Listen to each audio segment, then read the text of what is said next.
안녕하세요. 올해 부록의 나이가 되었고 신혼의 단꿈에 젖어 살고 있는 여성입니다. 김포와 부천을 오가며 회사를 관리하느라 여간 힘든 게 아니지만 그래도 요즘 최고로 행복합니다. 매출도 잘 나오고 조만간 확장 이전을 할 것 같아 마음이 들떠있기 때문이죠. 제가 이렇게 승승장구할 수 있었던 건 지금까지 해온 사업이 수완이 좋았던 것도 있지만 아마 제 인생의 전환점이 되었던 그 사건이 계기가 되지 않았나 싶어요.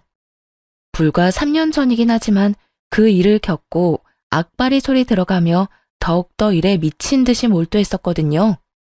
저는 아무 생각 없이 바쁜 시간을 보낼 수 있어서 좋았겠지만 아마 직원들은 고단했을 겁니다.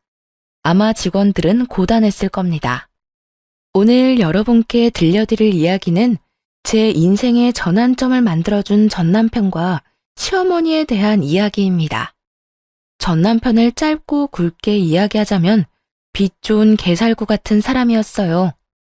콩깍지가 씌어서 아무것도 몰랐지만 살면서 점점 뱀 허물 벗듯이 새까만 속을 드러내더군요. 시어머니는 어떤 사람인지 굳이 말씀 안 드려도 아시겠죠? 그럼 인생의 전환점을 만들어준 그들의 이야기 시작하겠습니다. 지금은 이혼을 했지만 편의상 남편이라고 지칭하겠습니다. 저는 서울에 있는 4년제 대학교에서 무역학과 경영학을 전공했습니다. 부모님이 대기업에서 근무하셨다 보니 부족하지 않은 형편에 하고 싶은 거 다 하고 살았습니다. 민정아, 너는 누굴 닮아서 그렇게 유별난다냐? 대학도 그 정도면 네가 골라서 취직할 수 있는데 왜 사서 고생을 하려 해? 아빠, 그래도 인생 살면서 하고 싶은 일 한 번쯤은 해봐야죠. 아버지도 젊었을 때 사고 많이 치셨다면서 할머니가 그러시던데? 야, 임마. 그건 그거고. 너는 얌전히 회사 잘 다니다 시집만 잘 가도 인생 성공한 건데 엄마 아빠는 너 고생하는 거 보기 싫어서 그래. 그러니 잔말 말고 다니던 대학 열심히 다니다 좋은 남자 만나서 결혼해. 전 그렇게 시시하게 살려고 태어난 거 아니에요. 아빠도 제 성격 아시잖아요. 한다면 하는 거. 자꾸 그렇게 속박하려 하시면 저 삐뚤어질 거예요. 어휴, 내 팔자야. 너 그러다 홍기도 놓치고 큰일 난다. 사업은 아무나 하면 다 되는 줄 아냐? 그러다 보기 좋게 망하기라도 하면 어쩌려고 그러냐? 누굴 닮아서 이렇게 똥꼬집인지 원. 누굴 닮긴 우리 둘 골고루 닮았나 보지. 우리 젊었을 때 딱 그 모습이구먼. 이왕 하는 거 한번 믿어나 봅시다. 뒤에서 3등 하던 애가 내가 자극 줘서 이렇게 좋은 대학 떡하니 간 거 봐요. 앵간한 고집이 아니니 지켜보자고요. 망해도 얘가 망하는 거고 그렇게 망해봐야 인생 경험도 되고 좋은걸요. 부모님은 보통의 평범한 사람들처럼 적당히 좋은 대학 나와 적당한 나이에 결혼해 가정을 꾸리길 바라셨죠. 하지만 제가 워낙 외향적이면서 도전적인 성격이라 당연히 제 기준에 맞지 않는 바람이었습니다. 그렇게 대학 졸업 후 마음 맞는 동창들과 작은 사업을 하나 시작했어요. 제가 좀 특이하게 창업 동아리 활동을 했었는데 거기서 마음 맞는 선후배들과 물류 보관 및 유통 사업을 시작하게 된 거죠. 여자가 사업을 한다니 주변에서 우려의 말도 많았고 무엇보다 집안의 반대가 심했습니다. 그래도 자식 이기는 부모 없다고 사업 미천이라며 결혼 자금으로 모아두셨던 돈 5천만 원을 건네주셨어요. 제가 노력해서 성공한 모습을 보여드리면 되겠지 싶어 3년 동안 이리저리 발로 뛰며 일했고 그 결과 짧은 기간에 좋은 투자처도 얻고 여러 기업과 업무 협약도 맺으며 연매출 30억이 넘는 회사로 거듭나게 되었습니다. 솔직히 일반 회사 다니면서 연봉 1억 받기도 힘든데 연매출 30억이면 정말 대단한 거 아닌가요? 물론 모든 게 제 몫은 아니었지만 확실한 성과를 보여드리니 부모님이 정말 기특해 하셨습니다. 아참, 선배 지난번에 혈액원이랑 업무 협약 이야기 나온 건 어떻게 됐어? 물류보관 창고 새로 짓고 냉동고랑 냉장 시스템 새로 들인 보람이 있어야 할 텐데. 다행히 긍정적인 반응이더라. 거리가 가깝기도 하고 보관해주는 기간에 비해 가격도 저렴하다면서 내부 회의하고 연락해주겠대. 아마 좋은 소식이 들려오지 않을까 싶다. 와, 다행이다. 선배가 중간에서 고생 많았어. 그 계약 성사하면 대박인 건데. 말 나온 김에 오늘 곱창에 소주 어때? 나야 좋지. 오늘 일 마무리하고 바로 가자. 오래간만에 기름칠 하겠구만. 스스로 무언가를 일궈냈다는 것에 큰 흥미와 성취감을 느껴 사업에만 몰두하며 지내니 10년이라는 세월이 훌쩍 가더군요. 제 나이 35살이 되던 해 거래처 사장님의 소개로 남편을 만났습니다. 당시 남편은 물류센터에서 일하는 직원이었는데 성실하고 긍정적인 모습에 호감을 갖게 되었죠. 몇 번 만나 커피도 마시고 밥도 먹고 대화를 해보니 제 드센 성격도 다 받아줄 만큼 다정다감했고 푸근한 느낌이 들었어요. 그렇게 1년 정도 연애하다가 나이도 들고 하니 자연스레 결혼 이야기가 나왔습니다. 양가 부모님들 모시고 상견례도 무난히 치르고 주변에 많은 축하를 받으며 결혼식을 올렸어요. 회사 일이 워낙 바쁘다 보니 일본으로 4박 5일 일정으로 다녀오고 금방 업무를 봐야 했지만요. 아무튼 결혼 후 남편은 제가 운영하는 회사 직원으로 근무하게 되었습니다.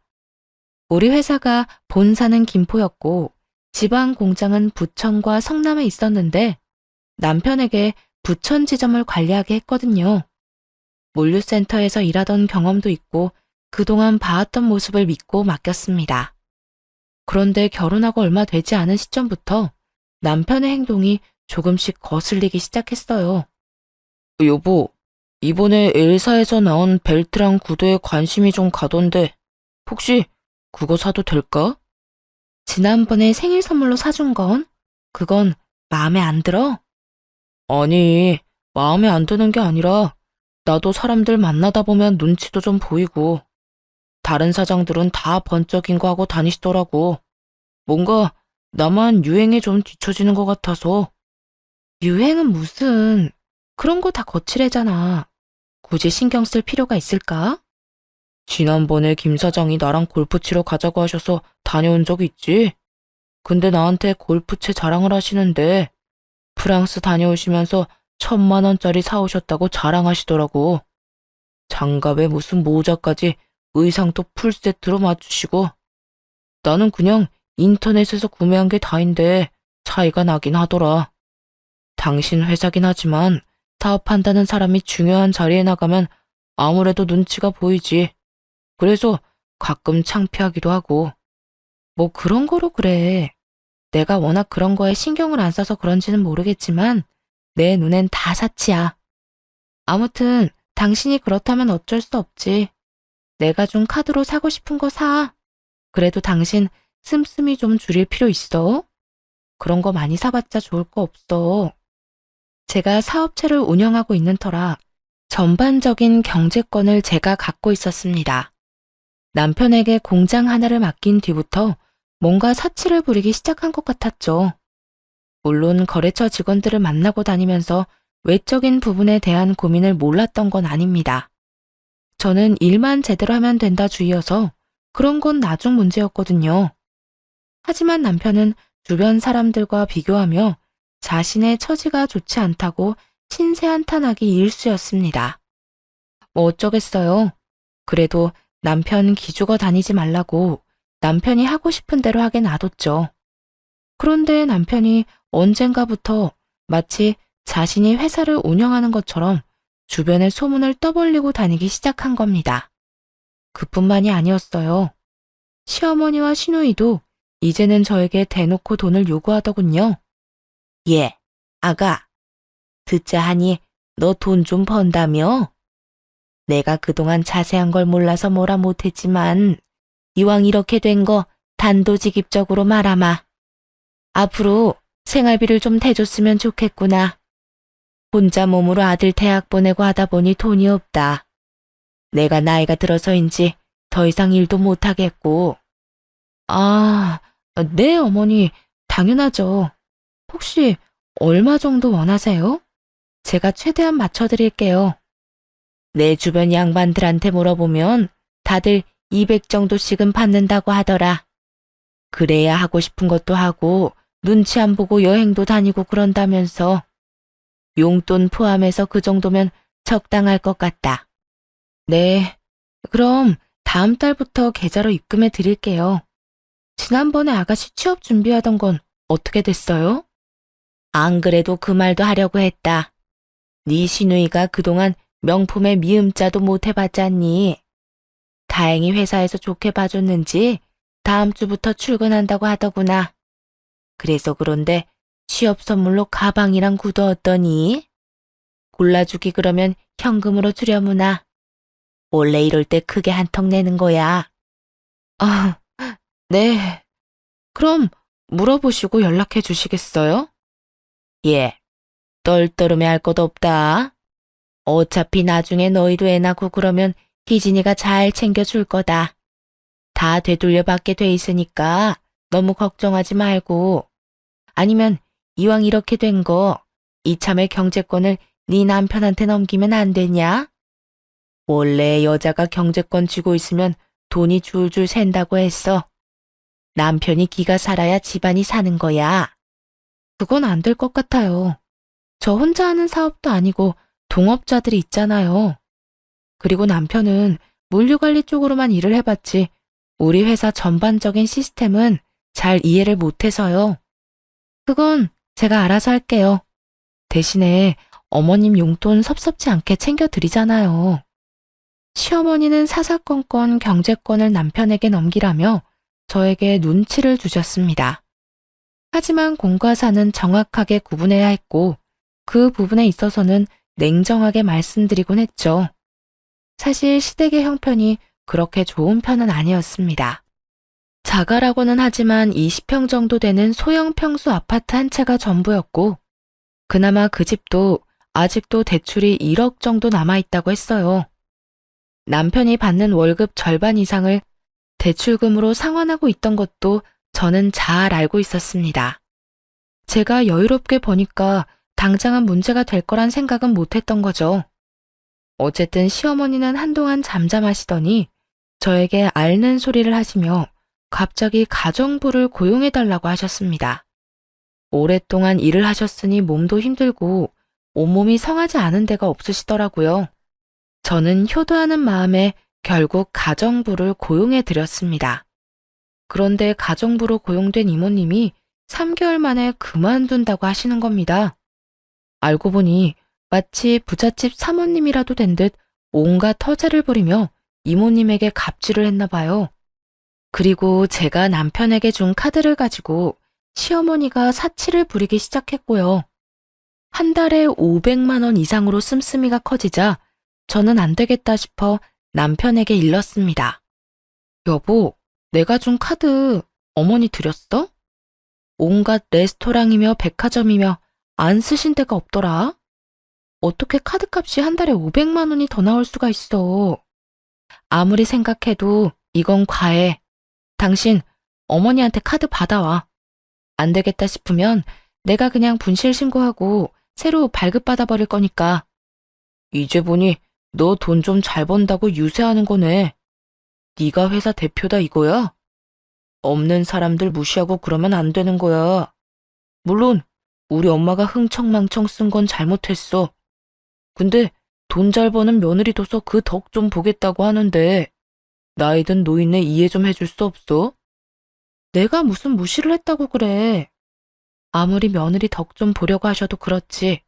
한 달에 카드값이 500만 원이 말이 되는 거야? 당신 월급보다 많은 금액인데 지금 본인 돈 아니라고 막 쓰시는 거잖아. 그래, 내가 벌어서 아무런 문제 없어. 근데 정도껏 하셔야지. 이건 너무하신 거야. 내가 시댁의 생활비에 용돈까지 합쳐서 한 달에 400만 원 드리고 있는데 카드값이 500이면 한 달에 1000만 원이야. 이거 나 감당 못해. 그래서 나보고 어쩌라고.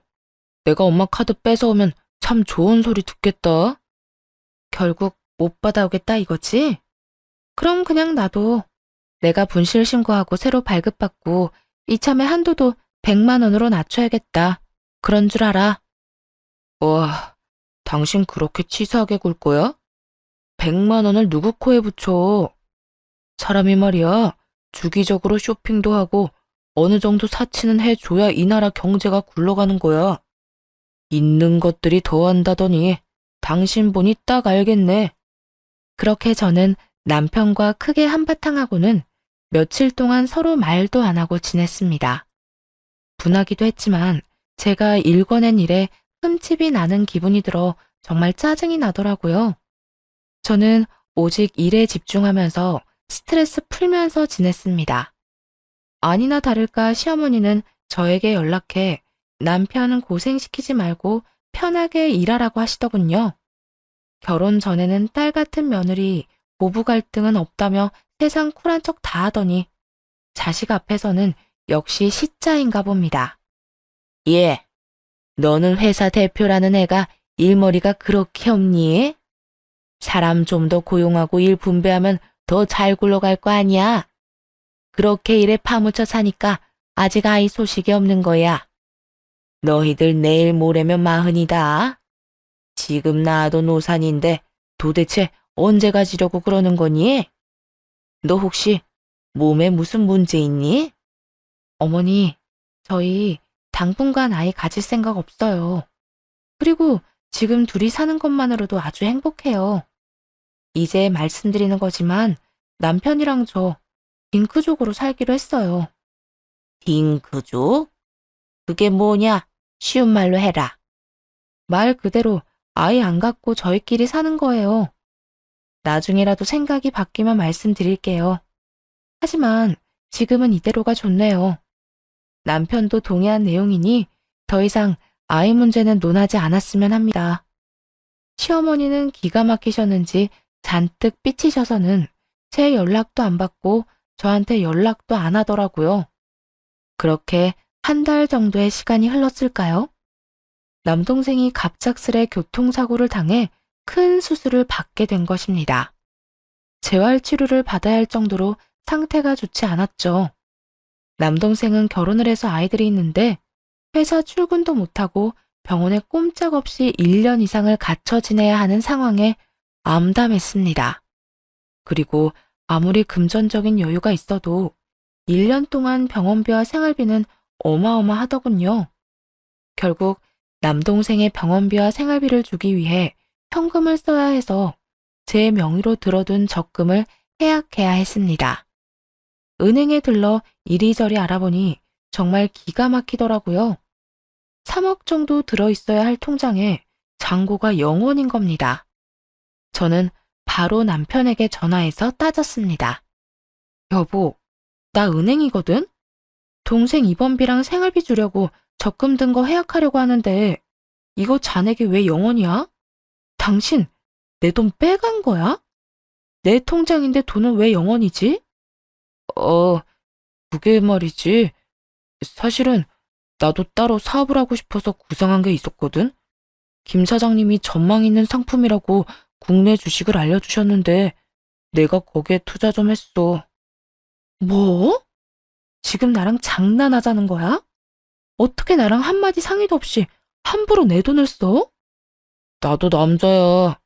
남자로 태어났으면 사업 한 번은 해봐야지. 당신도 버젓이 회사 운영하는데 나라고 못해?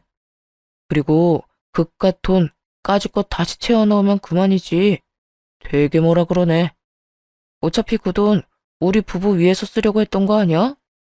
부부는 일심동체라고 내가 좀 잘 돼보겠다는데 그 정도 돈은 투자해줄 수 있는 거잖아. 일심동체 좋아하네. 야, 이 양반아. 1,000만 원, 2천만 원도 아니고 자그마치 3억이야. 넌 그게 단순 돈 몇 푼으로 보이는 거니? 그거 내가 안 입고 안 먹고 아껴서 겨우 모은 돈인데 네가 뭔데 홀라당 날려먹는 거야? 그 주식 확실한 거야? 사업 구상? 어떤 사업을 하는 건데? 내가 지금 회사 운영하는 게 무슨 애들 장난 같아? 나도 3년 동안 잠도 못 자고 굶어가면서 고생해서 일군 회사야. 당신 믿고 지점까지 맡겼는데 돌아오는 게 이런 거면 난 당신한테 실망할 수밖에 없어. 앞으로 내 회사에서 쫓겨나고 싶으면 계속 이렇게 멋대로 굴어. 그냥은 안 넘어가. 진짜 치사하다, 치사해. 남들은 마누라가 남편 기 살려주려고 애쓴다는데 어쩜 당신은 남편 기를 이렇게 죽이냐? 더럽고 치사하네, 진짜. 한참을 남편에게 따지니 남편은 되려 저에게 치사하다며 잔뜩 화를 냈습니다. 도대체 뭐가 잘못된 것이 하나도 모르겠다는 눈치더라고요. 도대체 뭐가 잘못된 건지 하나도 모르겠다는 눈치더라고요. 저는 사업을 하면서 많은 돈을 벌고 있지만 절대 허투루 쓴 적 없어요. 일정한 금액을 정해두고 생활비로 쓰고 있고 휴지 한 장 아껴가며 한 푼 두 푼 모은 소중한 돈이거든요. 그런 돈을 마음대로 써버렸으니 얼마나 짜증이 날까요? 남편은 저에게 한 소리 듣더니 잔뜩 성질을 내며 집을 나가버렸습니다. 그런데 몇 시간 뒤 시어머니한테 연락이 왔습니다. 다른 데도 아니고 시댁에 가서 오늘 있었던 일 전부 시어머니한테 모든 상황을 일러 바쳤나 봅니다. 얘, 너 정말 안 되겠구나. 우리 아들한테 뭐라고 했길래 애가 이렇게 잔뜩 화가 났어. 어머니, 제가 일하면서 평생 모아둔 적금 3억을요. 그이가 홀라당 다 까먹었거든요. 아무 말도 없이 써버렸다니까요. 그래도 그렇지. 너는 남편한테 할 말 못할 말 구분도 못하냐? 이럴 거면 결혼은 왜 했어? 사람이 실수도 하고 그러는 거지. 그리고 너도 사업해서 잘 알잖냐. 돈이야 다시 채워 넣으면 그만이잖아. 이번에 제 남동생 크게 다쳐서 병원비 많이 들었다고요. 사업도 맨날 안정적인 게 아니잖아요. 아무것도 모르시면서 제발 그이만 두둔하지 마시라고요. 어이가 없구나. 너 지금 나한테 따지는 거니? 그리고 지금 돈 번다고 유세 떠는 거야 뭐야? 어머니, 좀 착각하시는 건데요. 사업하는 사람이라고 하셨죠? 사업하는 사람은 10원, 아니, 1원 단위 하나까지 다 정확하게 계산해야 하는데 어디 한번 따져볼까요? 네? 참, 내가 살다 며느리한테 이딴 취급을 받을 줄은 꿈에도 몰랐다. 너 그렇게 돈 좀 갖고 있으면 뭐라도 되는 줄 아나 본데. 싹수 없게 대할 거면 우리 아들이랑 이혼해라. 나도 네 얼굴 보기 싫다. 어머니, 말씀 가려서 하세요. 저도 참는데 한계가 있다고요. 제가 조목조목 따지자 두둔하던 시어머니는 아무 말도 못하시더니 제 남동생을 걸고 넘어지더군요. 입에 담지도 못할 악담을 퍼부어대시며 온갖 욕을 하셨습니다. 그 뒤로 저는 안 되겠다 싶어 시댁과 거리를 두고 살기로 했어요. 남편은 3일 동안 시댁에서 먹고 자고 하더니 쭈뼛쭈뼛 신혼집으로 돌아왔습니다. 그런 남편에게 한 번만 더 금전적인 문제를 일으키면 바로 이혼이라고 못 박아두었어요. 남동생은 수술을 끝내고 열심히 재활 치료를 받았습니다. 걷지 못할 수도 있는 상황이었지만 결국 극복해냈고 조금씩 회복하게 되었죠. 다리에 보조기를 차고 있어야 했지만 다시 회사에 근무할 수 있을 정도로 건강을 되찾았습니다. 어느 정도 시간이 지나고 회사의 재정 상태를 점검하게 됐습니다. 1년에 한 번 정도 분야를 나눠서 전체적인 점검을 실시하는데 최근에 돈 문제도 있고 재정 분야에 좀 더 집중했어요. 표면적으로는 아무런 문제가 없지만 자꾸 금액도 안 맞고 매출 대비 배송된 물건도 적거나 없더라고요. 특히 남편이 관리하던 지점에 뭔가 석연찮은 부분을 발견했습니다. 며칠 밤을 새우며 서류를 일일이 대조해보고 몇 번이고 직접 눈으로 확인했는데 믿지 못할 결과가 나오더군요. 알고 보니 남편이 알게 모르게 회사 돈을 횡령하고 있었고 거기에 시어머니도 가담한 사실을 알게 되었습니다. 가뜩이나 사치가 심했던 두 사람은 회사 돈으로 명품이나 고급 레스토랑에 다니며 온갖 사치를 부리고 있었어요. 남편이 교묘하게 영수증 처리를 하는 바람에 티가 나지 않았던 겁니다. 심지어 남편은 온라인 도박에 빠져 이미 몇 천만 원을 탕신한 뒤였죠. 어이가 없는 상황에 그대로 시댁으로 갔습니다. 남편과 시어머니는 한가롭게 TV를 보며 안주까지 차려 술 한잔하고 있더라고요. 저는 그 두 사람 얼굴에 장부와 횡령 증거를 내던지며 소리쳤습니다. 어머니, 저 다 알고 왔어요. 이거 보시고 딴 말씀 못 하시겠죠? 정확히 어머니는 3천만 원, 저 사람은 1억 2천만 원, 정확히 1억 5천만 원이네요. 당장 제 돈 돌려주세요. 다짜고짜 쳐들어와서 이게 뭐 하는 짓이야?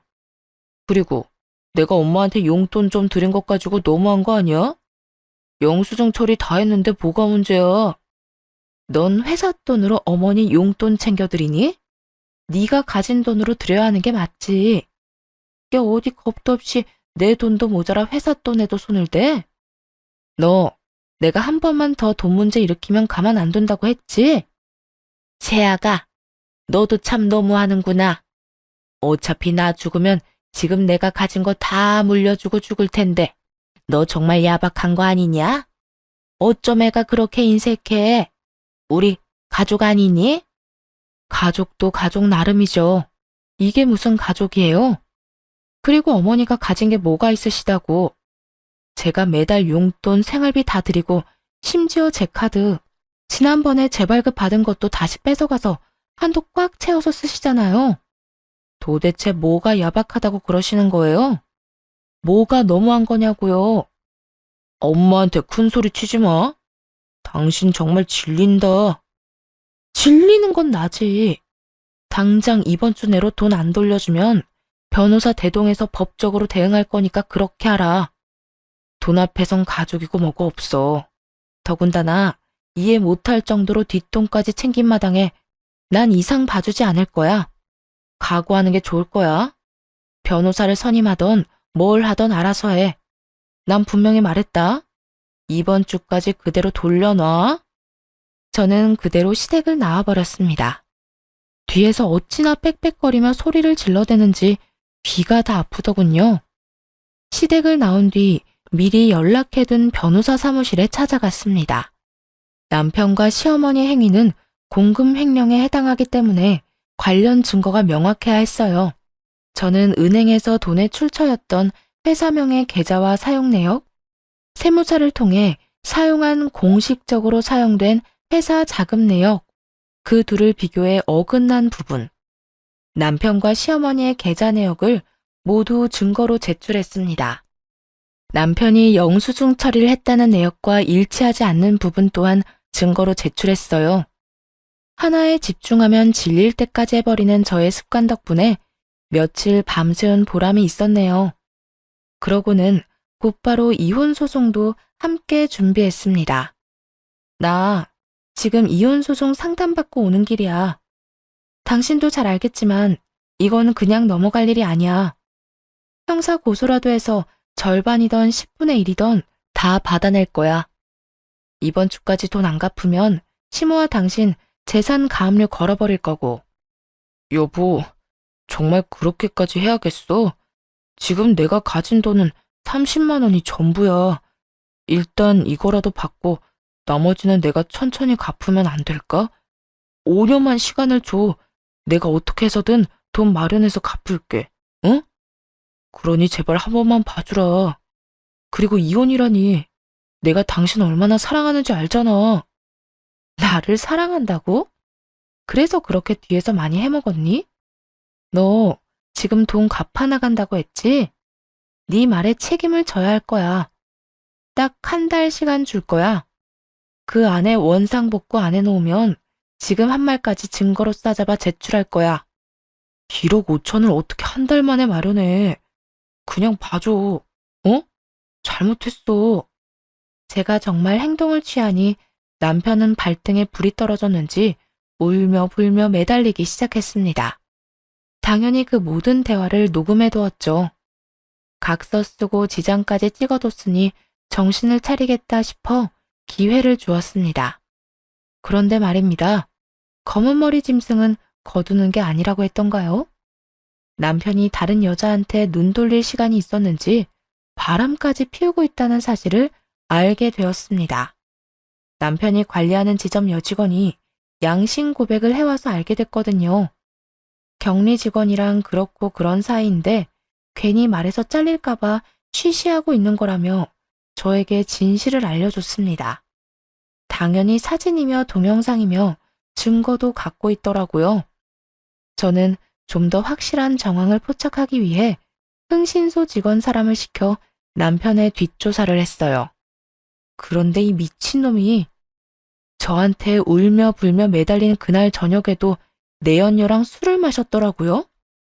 남편에게 지점을 맡겼을 시점부터 지금까지 계속 만나왔던 겁니다. 더 웃긴 건 남편이 횡령한 돈의 일부는 내연녀 원룸을 구하는데 전세 자금으로 썼더라고요. 네, 맞습니다. 그 내연녀와 둘만의 아지트로 사용하고 있는 곳이었죠.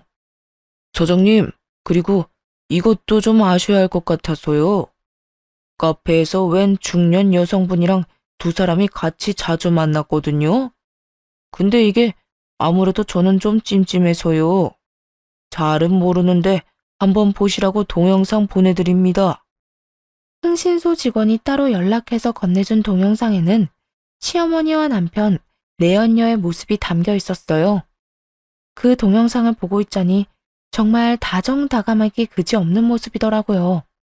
동영상에서 들려오는 시어머니의 목소리가 저를 더 자극했습니다.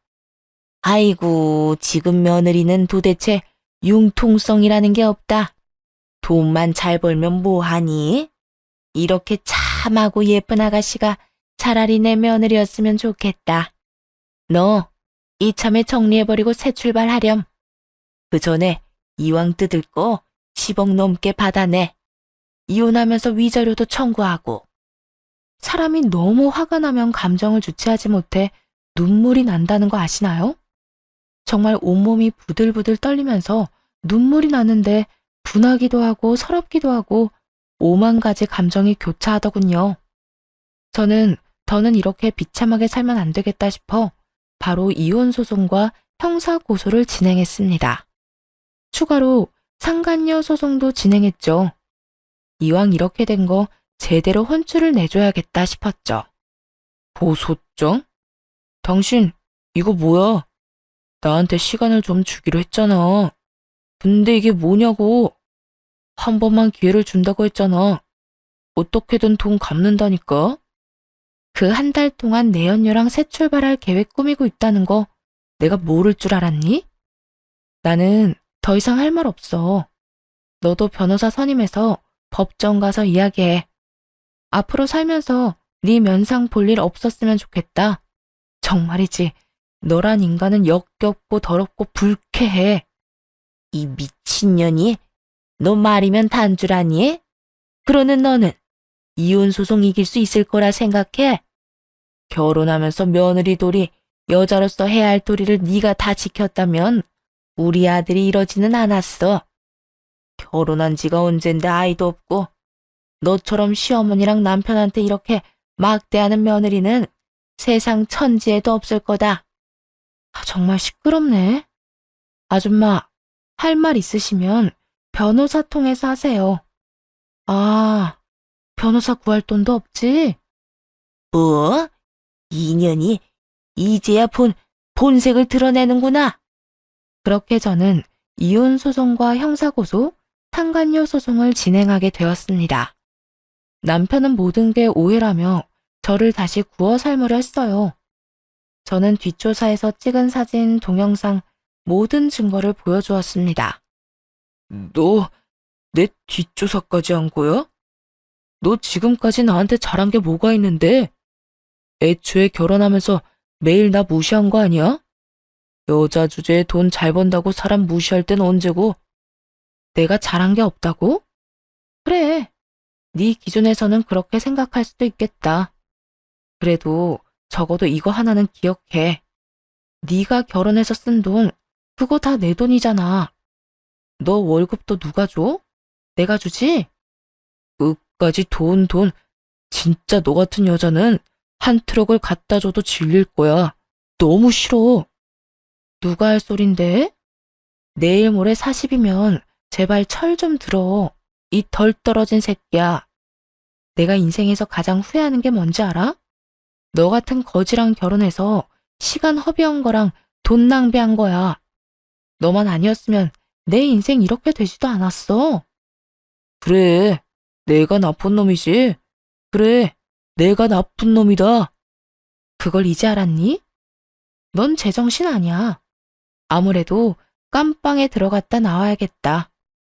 너랑 너희 엄마 조용히 손잡고 들어갔다 몇 년 반성하고 나와. 그래, 해볼 테면 해봐. 나도 너 고소해버릴 거야. 너 지금 내 뒷조사하고 다닌 거 이거 명예훼손이거든? 너도 콩밥 좀 먹어봐. 남편의 적반하장의 태도에 코웃음을 좀 쳤더니 저를 명예훼손죄로 고소하겠다더군요.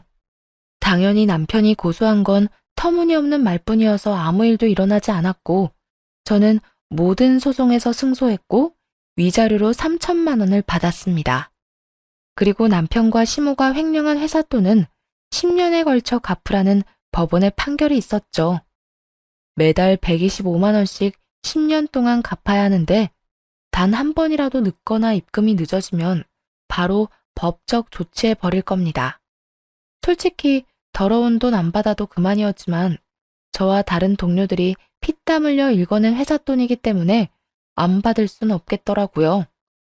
모든 일이 마무리되고 결국 남편을 신혼집에서 내쫓았습니다. 남편이 회사를 운영하는 줄 알았던 내연녀는 아무것도 없는 거지 남편을 만났고요. 저는 이삿짐 센터를 불러 남편의 흔적이 조금이라도 있던 더러운 물건은 모조리 포장해서 시댁으로 보내버렸습니다. 그 뒤로 남편은 돈 갚을 능력이 되지 않아 결국 공금 횡령 혐의로 징역 2년을 선고받고 구치소에 수감되었습니다. 제 돈으로 온갖 사치를 부리던 시모는 하나 남은 자금줄이 끊기니 그대로 주저앉으시더군요. 나이가 있다는 이유로 집행유예가 선고되었고 한 푼이라도 마련해야 한다며 건물 청소 일을 시작했어요. 유일한 재산이었던 집도 가압류당했고 시모와 시누이는 남편이 마련한 반지하 방으로 들어가서 살게 되었습니다. 내가 그동안 정말 잘못했다.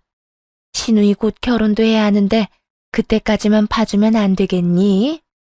우리가 무슨 힘이 있다고. 제발 얘 시집만 무사히 보내고 내가 어떻게든 나머지 돈은 마련할 테니까 한 번만 봐주라. 응? 그렇게는 못하겠는데요. 시누이랑 결혼하려는 그 남자도 참 불쌍하네요. 처가 될 집이 사기꾼 거지 집안인 것도 모르고 저는 법원 판결 나온 대로 할 겁니다. 받을 생각도 없어요. 너 너무한 거 아니니? 조금의 정이라도 남아있다면 배려 좀 해주라. 그래도 내가 너 시어머니였는데 이런 식으로 나오면 나도 기분이 좀 그렇구나. 지금 기분 타령하실 때가 아닌 것 같은데요. 제발 말이 되는 소리를 좀 하세요. 이제 와서 제가 왜 아줌마 사정을 봐줘야 하는데요. 어차피 이제 남남이고 이 정도면 제가 인내심 끝판왕인 건데 한 번만 더 저 자극하시면 저도 가만히 안 있어요. 저한테 너무한다고 생각하지 마시고 그동안 그쪽 아들이랑 아줌마가 한 행동도 좀 살펴보시고요. 이참에 벽에 머리 박고 반성까지 하면 더 좋겠네요. 저는 며칠이고 찾아와 매달리는 시모를 모질게 대했습니다. 자꾸 며느리돌이 정 어쩌고 하시는데 제가 조금이라도 그런 게 남아있으면 이렇게 했겠어요? 시모가 다녀간 자리에 저는 소금까지 뿌려버렸습니다. 나름 국산 천일염이라 마지막까지 좋게 대우해줬다 생각해요. 그렇게 2년의 세월이 훌쩍 지났고 그놈은 결국 형량을 다 채우고 출소했더군요. 이사해버리는 바람에 만나질 못하니 회사에 찾아오더라고요. 여길 어디라고 와? 벌써 형량 다 채우고 나온 거야? 시간 참 빠르다. 그나저나 반성은 많이 했나 모르겠네. 당신 없는 2년 동안 나 반성 많이 했어. 내가 얼마나 모자란 놈이었는지 잘 알겠더라. 그래서 말인데, 나 새 삶으로 태어났으니까 우리 다시 시작해보는 건 어때? 내가 정말 잘해줄게. 내가 미쳤니? 너 대가리에 총 맞았어? 교도소 다녀오더니 뇌가 어떻게 됐나 본데. 내가 너랑 재결합할 일은 죽어도 없을 거야. 그런 시답지 않은 말 할 거면 당장 꺼져. 앞으로 보지 말자고 내가 분명히 이야기했을 텐데. 지금 경찰 불러서 스토킹으로 한 번 더 콩밥 먹여줘? 그러지 말고 내 이야기 좀 들어봐. 내가 널 얼마나 보고 싶어 한 줄 알아? 내가 너한테 접견 신청을 얼마나 많이 했는데 그걸 다 거절해? 내게 변명할 기회는 줘야지. 지금 뭐라고 했니? 변명? 하당치도 않아. 내가 이미 기회는 여러 번 준 걸로 아는데 내가 마지막이다 생각했을 그날도 너는 그년이랑 놀아나면서 시시덕거렸어. 잊었니? 같이 웃고 떠들 땐 좋았지? 그런데 어쩌냐? 너 아무것도 없는 개털이잖아. 내가 누구 때문에 이렇게 된 건데. 이게 다 너를 사랑해서야. 네가 어떻게 나한테 이래? 어디서 개가 짖니? 정신이라도 차렸으면 불쌍해서 밥값이라도 쥐어보내려 했는데 에라 아깝다. 넌 그냥 조용히 꺼져. 밥값도 아깝게 하는 재주가 있네. 다시는 보지 말자. 그놈은 자기가 많이 반성했다며 다시 잘해보자고 헛소리를 짓거리는데 경찰 불러 내쫓아버렸습니다. 그러고는 바로 접근 금지, 통신 제한, 주소록 열람 제한을 걸어버렸어요. 정말 끈질겨도 이렇게 끈질길 수가 없었습니다. 정말 기생충이 따로 없었죠. 그렇게 한동안 잠잠하더니 아예 연락이 끊겨버렸습니다. 지금까지 아무런 소식을 들을 수 없었죠. 그저 통장에 매달 찍히는 125만 원이라는 금액을 보고 어딘가에서 잘 살아있구나 싶어요. 저는 어느 정도 마음을 추스른 뒤 회사 일에 몰두하며 지내고 있습니다. 그러다 제 밑바닥까지 모두 지켜본 회사 동료와 좋은 감정으로 지내다 얼마 전에 혼인신고를 했어요. 창업을 같이 했던 친구고 항상 제가 힘들 때 옆에서 많은 위로를 건네줬던 사람입니다. 부록의 나이가 되어 보니 그동안 제가 얼마나 치열하게 살아왔는지 알겠더라고요. 그런 저를 잘 달래주고 앞으로도 함께 많은 시간을 헤쳐나갈 좋은 사람을 만나 얼마나 다행인지 모릅니다. 참 피곤하고 고단하고 다사다난했던 제 결혼 사연은 여기까지예요. 고생을 많이 해서 그런지 앞으로는 행복하고 즐거운 일만 가득했으면 좋겠습니다. 그런 의미에서 오늘은 그 친구와 오붓하게 자주 가던 고깃집에서 삼겹살에 소주 한잔 해야겠습니다. 지금까지 제 사연 들어주셔서 감사합니다.